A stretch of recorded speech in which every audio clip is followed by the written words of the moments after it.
Pai do Senhor para os irmãos, amém? Vamos estar dando a última aula desta lição, a lição de número 13, que diz o título assim: a vigilância conserva pura a igreja.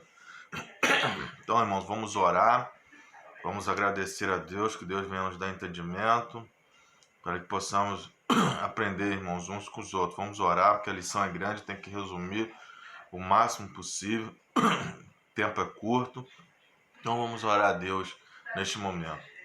Senhor Deus e Pai, em nome de Jesus, somos gratos, Senhor, por essa oportunidade. Fala conosco, Deus, através dessa lição, Deus, através da Tua palavra, Senhor, em nome de Jesus. Amém e amém. Como eu disse, irmãos, nós somos a última lição, lição número 13, a vigilância conserva pura a igreja. Vamos lá, texto áureo. E as coisas que vos digo-as a todos, vigiai. Marcos capítulo 13, versículo de número 37. Verdade prática.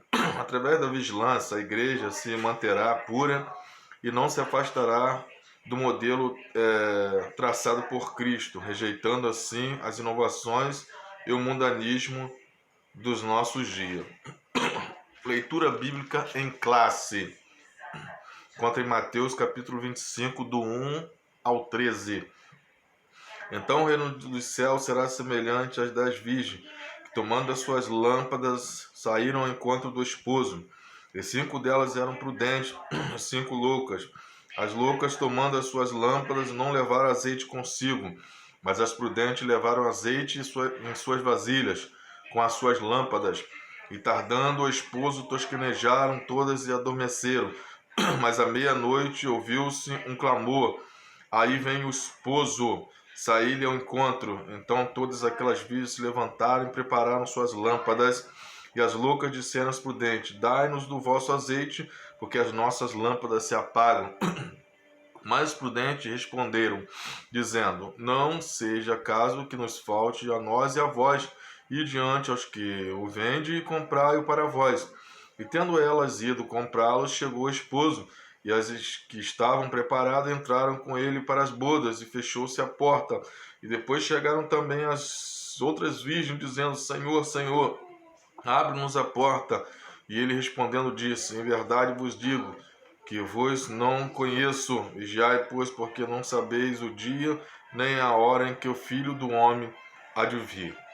Amém, irmãos? Objetivo geral dessa lição. Os objetivos gerais: primeiro, apontar o sentido da expressão à meia-noite. Revelar que a meia-noite é o início de um novo dia. Está iniciando um novo dia.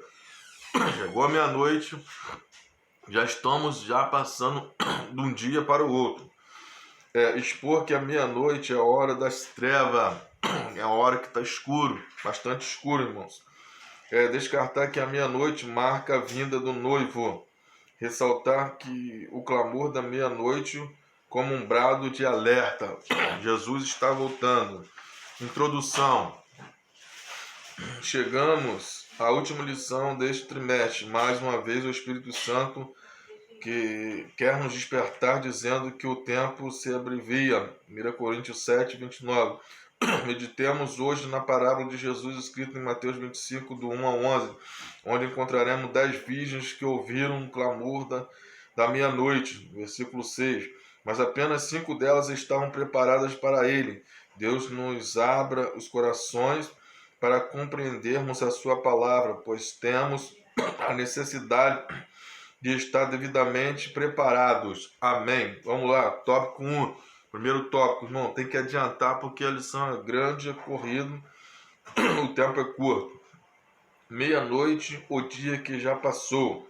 À meia-noite, exatamente, às 24 horas, o dia terminou definitivamente. Tudo o que nele aconteceu pertence ao passado, ao dia de ontem. Este é o sentido da expressão à meia-noite. Então, irmãos, o dia tem 24 horas. Quando chega à meia-noite, 0 hora ou se não 24 horas. Em alguns relógios marca 24 horas e alguns relógios marca 0 hora. Isso indica que o dia terminou, já está se iniciando um novo dia. Ela nos fala de um dia, de um período de tempo que terminou. De ponto de vista bíblico, o período de tempo, o dia que está para terminar é a dispensação da igreja. No momento em que Jesus arrebatar sua igreja fiel, este período haverá terminado definitivamente. Vemos, portanto, os últimos momentos da igreja aqui na terra. A Bíblia diz que somos o sustentáculo da verdade, quanto 1 Timóteo 3,15. Que grande é a nossa responsabilidade, por isso Jesus mandou que trabalhemos enquanto é dia, pois a noite há de vir, e então não será possível fazer mais nada. Então, enquanto está de dia, enquanto nós temos tempo, irmãos, temos que trabalhar, fazer a obra de Deus, porque vai chegar a noite e nós não vamos poder fazer nada. É verdade? Vamos lá. Capítulo 2. Meia-noite, início de um novo dia. Esse fato de respeito ao mundo inteiro. Aproxima-se o momento exato, a meia-noite, quando um novo dia vai raiar. Que dia será esse? Estou fazendo uma pergunta. O Atalaia responde: vem amanhã e vem também a noite. Isaías 21, capítulo 21, versículo 11 e 12. Subtópico 1 do capítulo 2. Amanhã começará um novo dia, o dia da eternidade, cujo início se dará quando Jesus chamar para si aqueles que lavaram suas vestiduras em seu precioso sangue.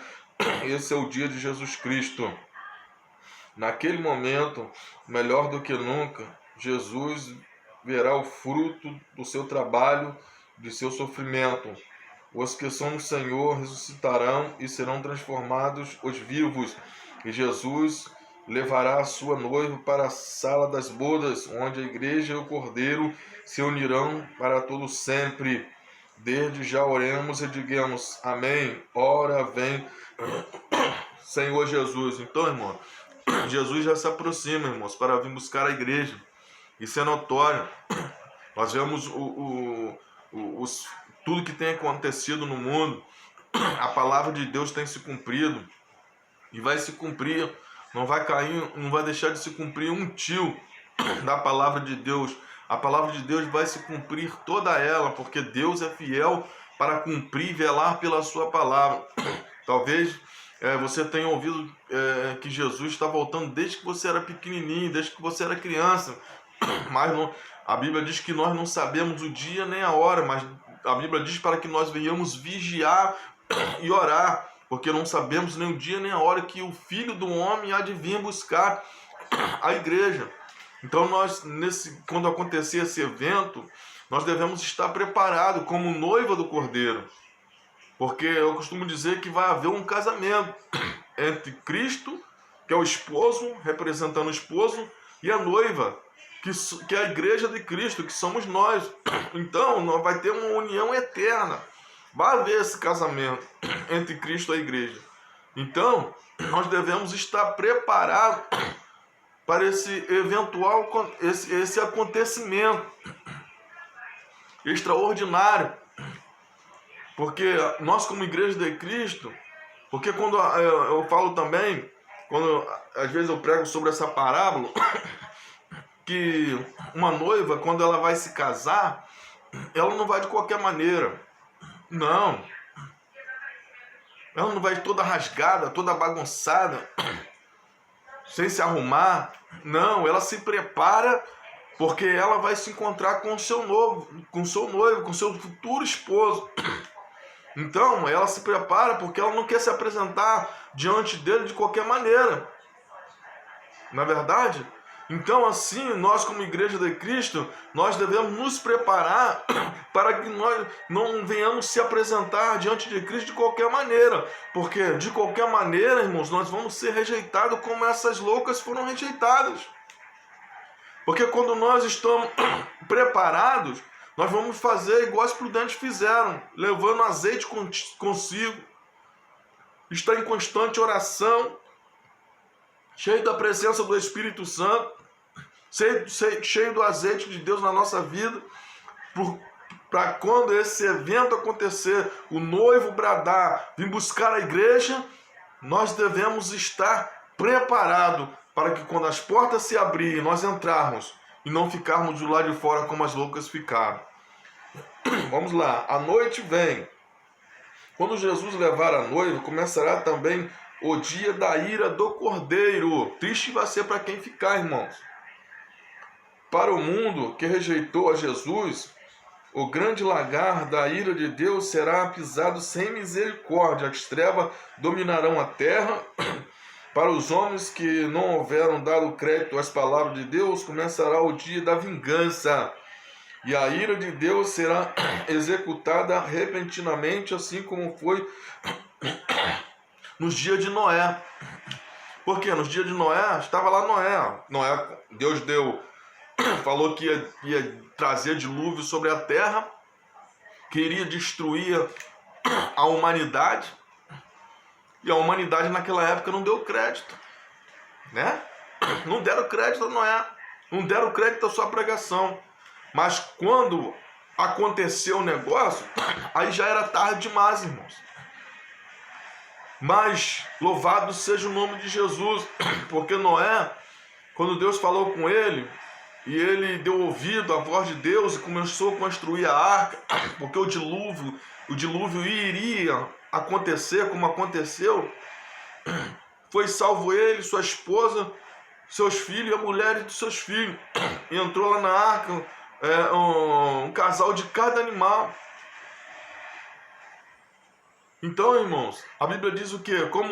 Como foi nos dias de Noé, assim também será o fim de todas as coisas. As pessoas hoje não estão dando crédito. Os homens hoje, o ser humano hoje não está dando crédito à palavra, não está dando crédito àquilo que nós estamos falando, estamos pregando, estamos ensinando. Mas naquele grande dia que o Senhor vinha arrebatar a sua igreja, e eles ficarem aqui sobre a face da terra, eles vão sentir a ira de Deus sobre a vida deles. Porque eles não deram crédito à palavra de Deus, não deram ouvido à palavra de Deus, como nos dias de Noé. Então que venhamos dar ouvido à voz de Deus hoje, para que possamos entrar na cidade pelas portas. Não é verdade? Vamos lá, irmãos, vamos correr que... Vamos lá, tópico 3. Meia-noite, a hora de trevas. Para o povo de Deus, familiarizado com as Escrituras, nada parece estranho, nem admirável. Quando vemos trevas, angústia, dificuldade, pois sabemos pela Bíblia que essas coisas anunciam a vinda eminente de Jesus. Né, irmãos? O lugar escuro em que vivemos parece iluminado pelas promessas gloriosas da palavra de Deus. As nossas almas se consolam com as profecias, pois quanto mais escura a noite, mais perto está a vinda de Jesus. Então, irmãos, nós que conhecemos a palavra de Deus, tudo que está acontecendo hoje no mundo, todo esse caos que o mundo está passando, essa pandemia, a guerra, rumores de guerra, um se voltando contra o outro, pai se voltando contra filho, filho contra pai. Isso tudo está na palavra de Deus. E isso, irmãos, de maneira nenhuma não nos pega de surpresa. Tem pessoas que ficam admiradas. Mas não, nós não, irmãos. Nós não ficamos admirados, porque tudo que está se passando hoje no mundo está escrito na palavra de Deus. A profecia está se cumprindo. E a profecia, tudo aquilo que Deus escreveu, tudo aquilo que Deus determinou, vai se cumprir. Não é verdade? E nós, como servos de Deus, devemos estar preparados para esse dia. Vamos lá, subtópico 1 do capítulo 3. A natureza sente as trevas. Quando Jesus morreu, o sol deixou de brilhar e houve trevas na terra. Hoje toda a natureza geme pelas coisas que hão de sobrevir à terra. A natureza está gemendo. Por isso, há terremoto, peste, fome, catástrofe de toda a ordem. A Bíblia já previu tudo isso. Então, irmãos, o que está acontecendo hoje no mundo, a Bíblia previu, o Senhor já tinha determinado, então vai acontecer como tem acontecido todas as coisas. Subtópico 2 do capítulo 3. Os homens sentem as trevas. A Bíblia fala de tempos difíceis, quando o homem, em particular, será atormentado por tentações de toda espécie. As perseguições à igreja, o ódio aos crentes e a corrupção moral provam que já anoiteceu há muito tempo. Então, irmãos, tudo isso tem acontecido. Os homens sentem as trevas. Nós vemos o mundo, as perseguições aqui, a gente não vê muito isso. Mas fora do nosso país, em alguns continentes, a gente vê as perseguições à Igreja de Cristo. Mas nem por isso o Senhor nos abandonou. Não é verdade? Nós vemos o ódio aos crentes, a corrupção moral. O homem tem se corrompido de uma tal forma, irmãos, que, meu Deus, só Deus mesmo. Vamos lá, subtópico 3 do capítulo 3. As nações estão em trevas. As guerras e rumores de guerra, isso tudo tem acontecido. O perigo de guerras nucleares, biológicas e químicas constitui uma sombra ameaçadora que paira sobre todo o mundo. O mundo já se preparou para a maior catástrofe de todos os tempos. A grande tribulação e não há lugar para recuo. As trevas da meia-noite já chegaram. Então, irmãos, nós devemos estar preparados, sempre se apegando com o Senhor, porque esse período da grande tribulação que nós lemos aqui, a igreja, com certeza, eu vou estar na glória com o Senhor. Esse período de grande tribulação vai ser o reinado, né, do adversário. Ele 7 anos, né, 3 anos e meio de assim, uma boa aparência, mas camuflada. Depois de mais de 3 anos e meio só de pancada, só de arroxo, irmãos. Então, irmãos, não queira ficar para esse período da grande tribulação. Não queiram. Porque está difícil agora. A situação está complicada agora. As pessoas estão, por qualquer coisa, abandonando o Senhor, deixando o Senhor de lado. Imagine na grande tribulação como que vai ser. Não é verdade? Então, devemos nos preparar para sermos arrebatados quando o noivo vier buscar a igreja. Vamos lá. Capítulo 4. Meia-noite, a vinda do noivo. Durante milênios, os salvos cantaram e falaram da segunda vinda de Jesus. Muitos crentes que esperaram naquele dia dormiram no Senhor, guardando a fé. E os que hoje vivem esperam ansiosos a segunda vinda de Jesus. Mas a partir da meia-noite, ninguém mais dirá que Jesus virá. Pelo contrário, na meia-noite, ouvir-se-á o clamor de júbilo incontido, que encherá terra e o céu. Será a noiva, exclamando: chegou o noivo. Em Mateus 25:10 está escrito: chegou o esposo. Naquele glorioso momento, o poder do Espírito Santo operará milagre, pois os que morreres em Cristo ressuscitarão com os corpos gloriosos, e os que estiverem vivos serão transformados, e todos juntos serão arrebatados ao encontro do Senhor nos ares. Seremos arrebatados ao céu, para não sofrermos a dor e as desgraças que atingirá o mundo todo. Iremos entrar nas moradas que Jesus foi nos preparar e para as quais fomos comprados com seu precioso sangue. Então, irmão, Jesus vai vir. O noivo vem. Ora, vem, Senhor Jesus. E aqui, irmãos, a Bíblia também diz que os que morreram com Cristo, quando Cristo vier buscar a sua igreja, eles ressuscitarão primeiro. Eles ressuscitarão primeiro e os que ficarem vivos serão transformados. Seus corpos serão transformados. E nós vamos encontrar com o Senhor nos ares, junto com nossos irmãos que partiram no Senhor. E quando nós encontrarmos com o Senhor nos ares, irmãos, vai ser só glória. O que vai acontecer? Nós vamos entrar para as bodas, sala das bodas e vamos ceiar junto com o Cordeiro. Vai ser só vitória, irmão. Não é verdade? Então vamos estar atento. Tudo aquilo que tem acontecido à nossa volta, o que a palavra de Deus tem nos revelado, tem nos ensinado, e que nós venhamos, irmãos, praticar tudo isso que está escrito na palavra de Deus. Venhamos viver em nossas vidas, venhamos guardar isso, porque para que nós não venhamos ser pegos desapercebido, como foi aquelas virgens loucas, e quando elas foram comprar o azeite que faltou, que não pode faltar na minha e na sua vida, o que aconteceu? Quando elas voltaram, as portas estavam fechadas.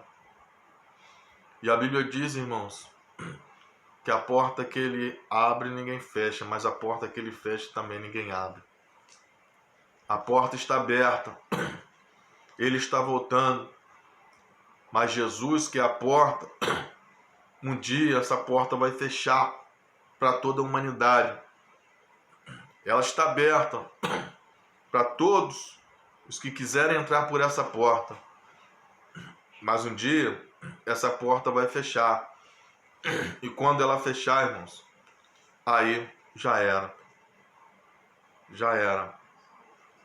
Não vai adiantar bater, não vai adiantar dizer: Senhor, Senhor, abre a porta, como disse as virgens loucas. Aí o Senhor vai falar assim: não te conheço, nunca te conheci, apartai-vos de mim. Vai ser muito triste. Mas que venhamos, irmãos, observar essa palavra, guardar na tábua dos nossos corações, viver essa palavra. Eu sei que é muito difícil, a batalha é grande, as lutas é grande, a dificuldade é grande, mas só que, irmãos, nós devemos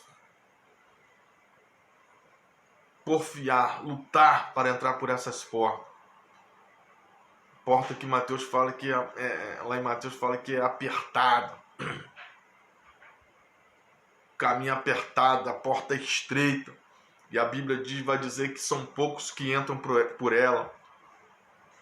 Mas a porta do mundo, irmãos, é larga, e a Bíblia vai dizer também que são muitos que entram por ela. Possamos entrar por essa porta estreita, porque a porta estreita nos leva ao caminho da salvação, mas a porta larga nos leva ao caminho da perdição, que é a porta do mundo. O que essa porta do mundo tem para nos oferecer, a não ser tudo de ruim: prostituição, idolatria, adultério, fornicação, tudo de ruim, tudo que opera as obras da carne. Essa porta larga tem para nos oferecer. Mas quando nós entramos por essa porta estreita, por esse caminho apertado, que é o caminho da salvação, gera em nossa vida o que? Gálatas capítulo 6, né? 5.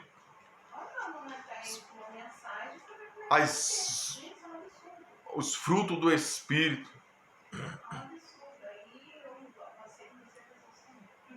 E que esses frutos do Espírito venham ser gerados cada dia em nossa vida,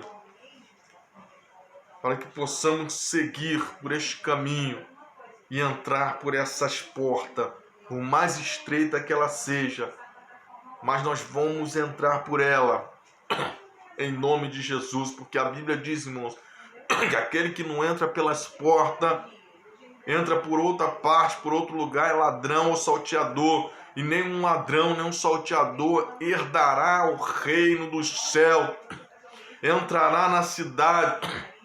Mas nós, irmãos, que estamos querendo a salvação para a nossa alma, viver uma vida eterna ao lado de Cristo, entrar para bodas do Cordeiro, para cear lá com o Senhor, nós devemos a cada dia seguir por este caminho apertado, essa porta estreita, porque é isso tudo que vai nos conduzir conduzir a nossa alma ao céu de glória. Vamos lá, irmãos. Capítulo 5. O clamor da meia-noite, um brado de alerta. Mas à meia-noite ouviu-se um clamor. Aí vem o esposo. É este o clamor que ouvimos em nossos dias. Meu irmão, você está ouvindo já este clamor? Está escutando como o Espírito Santo diz ao mundo e aos salvos que Jesus vem em breve? Está atento aos sinais dos tempos? Está atento ao cumprimento das profecias? Devemos nos atentar para isso que eu falei e comentei com os irmãos. Devemos nos atentar para tudo que está acontecendo à nossa volta, porque a palavra de Deus está se cumprindo. Quem tem ouvidos para ouvir, ouça o que o Espírito diz à igreja. Mas aqueles que já ouviram a voz do Espírito Santo devem divulgar as palavras eternas do Evangelho, enquanto houver tempo. Fomos chamados por Deus para sermos atalaia. A nossa função é despertar o povo. Temos que anunciar aos homens que Jesus vem em breve. Os obreiros e crentes em geral, não nos cansemos de anunciar a volta de Jesus. Não é bastante que uma vez tenhamos sido feitos filhos da luz e vestidos de vestes nupciais. Precisamos vigiar e permanecer prontos para a vinda do Senhor. Por isso diz a Bíblia: guarda o que tens para que ninguém tome a tua coroa. Os membros da igreja de Filadélfia eram agradáveis a Deus, mas precisavam guardar o que haviam recebido do Senhor para não serem roubados. É isso que a palavra de Deus nos ensina com a ordem: vigiai. Não é verdade, irmãos? Não devemos cessar de anunciar que Jesus está voltando, que a vinda do Senhor está próxima. Anunciar o Evangelho de Cristo. E estar sempre o quê? Vigilante, prudente, porque nós não sabemos o dia que o Senhor vai vir. E o Senhor disse aqui para a igreja de Filadélfia: guarda o que tens, para que ninguém roube ou tome a tua coroa. As virgens não vigiaram, as 5 loucas. Aí quando veio o noivo, estava sem azeite nas suas lamparinas. Mas as prudentes vigiaram e levaram azeite consigo.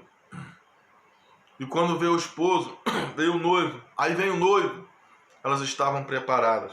Então, o que nós devemos guardar? Guardar a nossa vida, a salvação que Cristo Jesus nos deixou,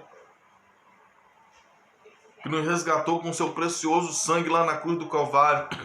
Então andemos em vigilância, guardemos o que é mais precioso para nós, é a nossa salvação, para que o diabo, o adversário da nossa alma, não venha tomar, não venha roubar isso de nós, porque o intuito dele é levar as pessoas junto com ele para o inferno. Mas a Bíblia diz que Jesus vem nos dar vida e vida com abundância. Não venhamos dar ouvido à voz de Satanás.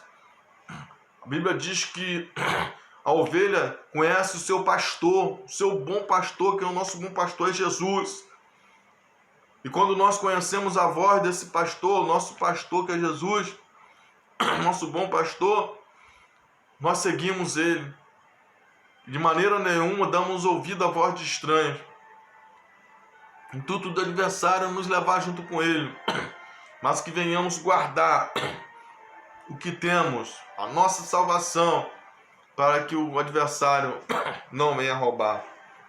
Subtópico 1 do capítulo 5. O sono espiritual é um sinal dos últimos tempos. O sono pode ser causado primeiramente pela desobediência, como aconteceu a Jonas. Jonas caiu em sono, desobedeceu a Deus, Deus mandou ele para Nínive, ele foi para outro lugar, né? Então, que venhamos obedecer a Deus.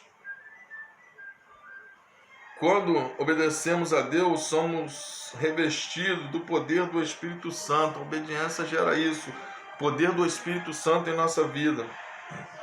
Para não adormecermos, também a preguiça causa sono.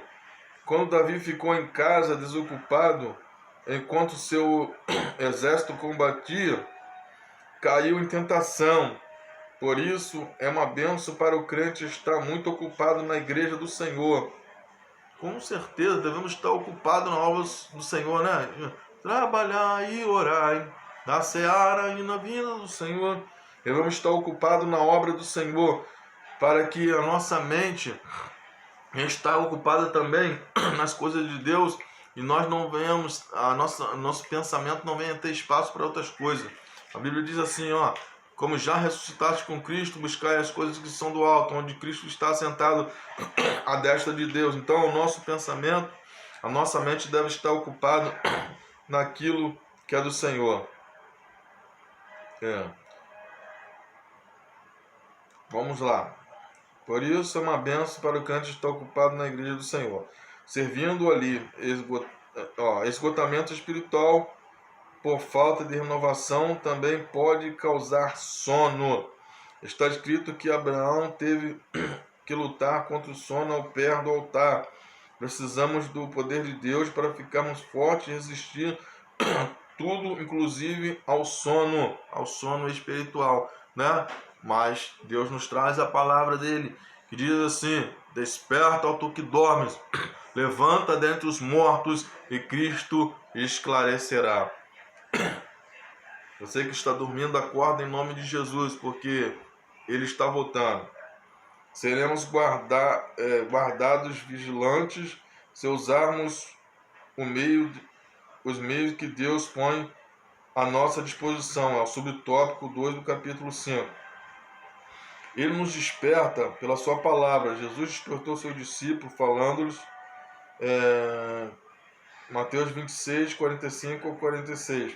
Como é preciosa a palavra de Deus. Quem estuda com atenção encontra sempre incentivo e despertamento. Aleluia. O Espírito Santo nos conserva vigilantes e acordados. Ele é como o óleo na lâmpada. Vive, pois, uma vida onde há inteira liberdade para o Espírito Santo de Deus operar. E isto conservará preparado para o encontro com o Senhor. A oração é outro fator de importância para o qual Jesus chama a nossa atenção. Disse ele: vigiai e orai para que não entreis em tentação. E acrescentou: o espírito está pronto, mas a carne é fraca. Significando que se os discípulos orassem, o espírito prevalecia sobre a carne. Porque a oração é um recurso tão importante para nos manter vigilantes. Sim, porque pela oração vivemos em comunhão com Deus. Então ficamos fortes e felizes.